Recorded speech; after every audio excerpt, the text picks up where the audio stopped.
Les 3 globes reposaient dans la mousse ceintée comme des visages assoupis. À l'intérieur de chacun d'eux se déchaînait une tempête, explosion de limailles dans une prison de cristal. Chilotte s'accroupit devant la caisse et sentit le long des tibias la fraîcheur de l'humus remontant du sol. Du fond de leur boîte, les globes scintillaient comme pour l'appeler. Ils tremblaient avec une myriade de petits chointements et viraient de couleur sous le coup des orages qui se jetaient, furieux, contre l'air arrondi. Bleu, vert, orangé, violacé, rouge frémissement. Un éclair jaune puis vert à nouveau. Elle les effleura du bout des doigts. Ils étaient tièdes, non froids. Elle retira la main quand l'un crépita en dégageant de la chaleur. On les aurait crus vivants. De véritables merveilles. Une goutte glacée s'écrasa sur son front, puis dévala l'arête de son nez. Elle renifla. L'humidité pelait les murs du hangar. Des conteneurs et des pièces de rebut s'entassaient sur sa gauche.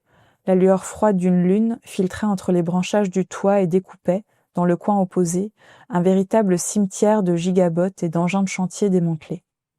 En face, un vieux réservoir oscillait, malmenant des accroches usées qui avaient déjà cédé sur un côté. La tuyauterie, tallée de rouille, gémit. Le vent s'infiltrait dans les branches qui couvraient le toit et courait en sifflant dans les coudes asséchés des tuyaux.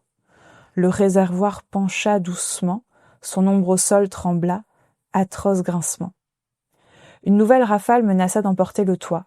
Des brindilles s'en décrochèrent. Pire, avec les intempéries, l'odeur de fiente exacerbée imprégnait jusqu'à la gorge. Chilotte retint sa nausée. Les gamelins qui étaient venus la chercher à la pension plus tôt s'ébrouaient à quelque distance, indifférents à son examen. Elle les payait grassement. Ils gonflaient leur duvet pour se prémunir du froid et de l'impatience et secouaient leurs longues ailes en projetant des gouttelettes tout autour d'eux. Des plumes rouges, des plumes bleues et vertes, des plumes couleur de nuit ou de charbon, comme des fleurs qui éclosent et déploient par centaines leurs pétales colorés. Des fleurs dotées de serres acérées et d'une longue griffe préhensile au bout des ailes. Chilotte frissonna à son tour, mais le froid n'y était pour rien. À ses genoux, les globes vibraient, et son cœur accéléra pour les rattraper. Des décades entières de recherche, de détours et d'impasses pour finalement échouer ici, dans cet entrepôt du bout de l'univers qui puait le guano et les emmerdes. Au dehors, la pluie attaqua. Des torrents se déversèrent sur Gamla, perçant la moisissure de nuages qui s'amoncelaient depuis quelques heures déjà. Le treillis commençait à être submergé et, çà et là, des flaques se formaient entre les caisses et les conteneurs. Chilotte prit conscience d'une nouvelle fuite dans le toit, juste au-dessus de sa tête, des gouttes s'insinuaient dans l'interstice entre sa peau et le col de sa combinaison. Et quelque part devant elle, le rythme saccadé des conversations des gamelins, tout en cliquetis et en claquettements, se superposait à la pluie comme un bruit blanc.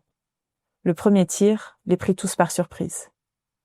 Chilotte rentra la tête dans les épaules et plongea derrière la cargaison, avant de se rappeler ce que valaient les globes. Gaz, gaz, gaz. Elle jura tout ce qu'elle pouvait en rabattant le couvercle pour protéger les œuvres et dégaina son propre plasmeur. Du menton, elle activa le com sur son autre bras. « Oh, Vraboul ! La tempête brouille les signaux, je n'arrive pas à te repérer. » La voix de sa copilote lui parvint hachée. Chilotte regarda autour d'elle pour trouver un signe distinctif. « Toit de branchage !»« Merci, capitaine !» grinça Ov. « On est sur Gamla. » Gamla, des arbres enchevêtrés, battus par les vents sur 80% de sa surface. Chilotte tendit le bras derrière elle et tira. Le réservoir laissa échapper un sifflement et de vilaines volutes de gaz rougeâtre. Une alarme fatiguée s'éveilla en tout sautant. Au second tir, l'explosion souffla le toit. « Là, tu me vois ? Par les étoiles, capitaine, on n'avait pas dit en douceur pour cette fois ?» Recroquevillée derrière la caisse qui abritait les globes, Chilotte avisa les décharges de plasma au-dessus de sa tête. « Je t'assure que... »« Ouais, tu m'expliqueras plus tard, capitaine. Mets-toi à l'abri le temps que j'arrive. » Chilotte risqua un œil par-dessus sa cachette. Les gamelins qui l'avaient guidée ici s'étaient retranchés derrière les épaves de machines sans plus se préoccuper d'elle. Les membres éclatés des gigabots tressautaient sous les tirs. Derrière les nappes de fumée échappées du réservoir, leurs assaillants progressaient. Ils atteindraient bientôt la hauteur de Chilotte, menaçant sérieusement la marchandise. Le nez dans le creux du coude pour se protéger des émanations, Chilotte tira la caisse dans le giron d'un gigabot dont la tête s'inclina quand elle le heurta. Ouais, moi aussi, je me demande ce que je fous là, maugréa-t-elle à l'intention du robot. Sa gorge la brûlait, son nez la brûlait, ses yeux la brûlaient, et les intrus se rapprochaient dangereusement de sa position.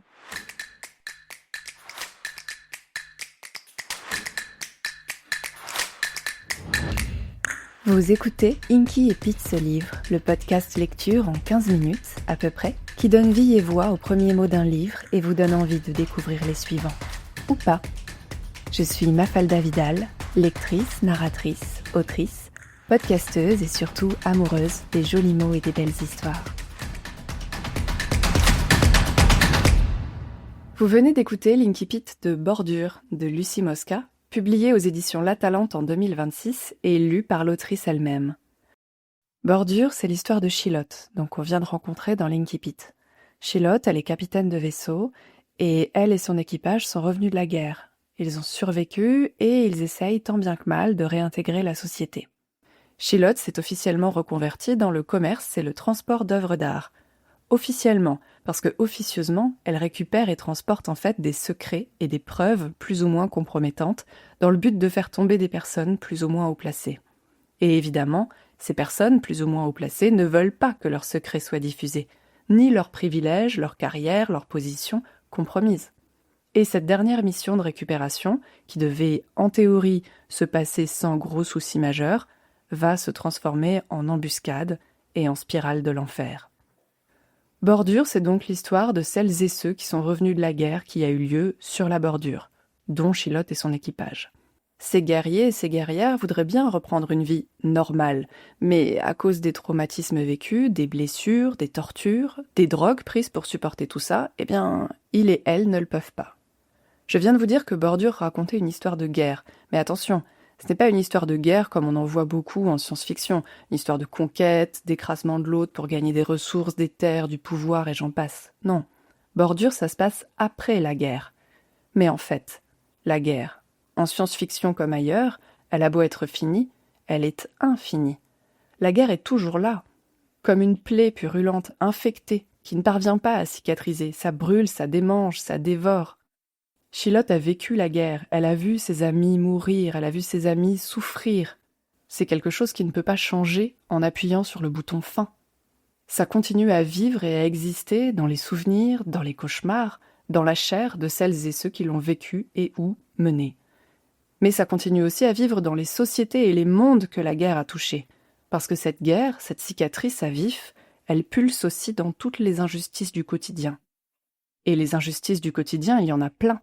À l'échelle de l'univers, où les actions de quelques puissants intouchables ont des conséquences sur tous les gens normaux, mais aussi à l'échelle de la ville-monde de Concordia, où habite Chilotte, ville qui, pour commencer, est une ville bâtie tout en hauteur, donc où les gens d'en bas ne voient même pas le ciel et récupèrent toute la pollution des gens d'en haut. Mais le gouvernement et la police œuvrent à améliorer le quotidien de tous et toutes, quel que soit son niveau de richesse. N'est-ce pas ? N'est-ce pas ? Bordure, c'est surtout une histoire d'amitié, de famille de cœur, de famille choisie. Parce que, heureusement, pour apaiser les démangeaisons que la guerre a engendrées, pour aider à la cicatrisation, il y a quelques remèdes, comme l'amitié, la famille de cœur. Les personnages de Bordure, l'équipage de Chilotte, ses amis, sont des créatures à fourrure ou à écailles, certains ont des ailes, d'autres des tentacules, mais ça n'a aucune espèce d'importance, parce qu'elles sont toutes humaines. Elles sont toutes à la fois parfaites et imparfaites, à la fois loyales et faillibles, dans le bon et dans le mauvais sens. Enfin, Bordure, c'est aussi une histoire qui parle d'art, et plus précisément d'une galerie d'art qui deal des œuvres d'art dans toute la galaxie, et de comment l'art peut guérir et changer le monde. L'art a une place toute particulière dans ce roman. Il est à la fois un moyen de guérison, un baume à l'âme pour retrouver pied après les horreurs de la guerre, mais il est aussi une arme bien plus puissante qu'on pourrait le croire, car il renferme des messages, des secrets.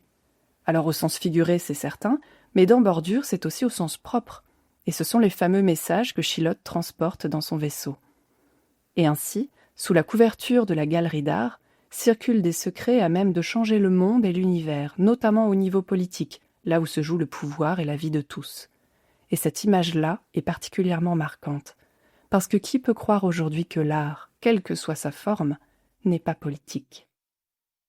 Et en même temps, Bordure, c'est de la science-fiction, et même du space opéra, où il y a à la fois des vaisseaux spatiaux, des voyages interstellaires, des pistolets à plasma, des courses-poursuites au milieu des étoiles, et de l'art, et de l'amour, et de l'amitié, et des parcours de reconstruction personnelle, et de la sensibilité. Et ça, c'est génial. Pour finir, je vais citer le titre d'un super podcast, Bordure, c'est beaucoup plus que de la SF. Donc, si vous aimez la science-fiction, lisez Bordure. Et si vous n'aimez pas la science-fiction, ou plutôt pas encore, Lisez Bordure de Lucie Mosca aux éditions La Talente.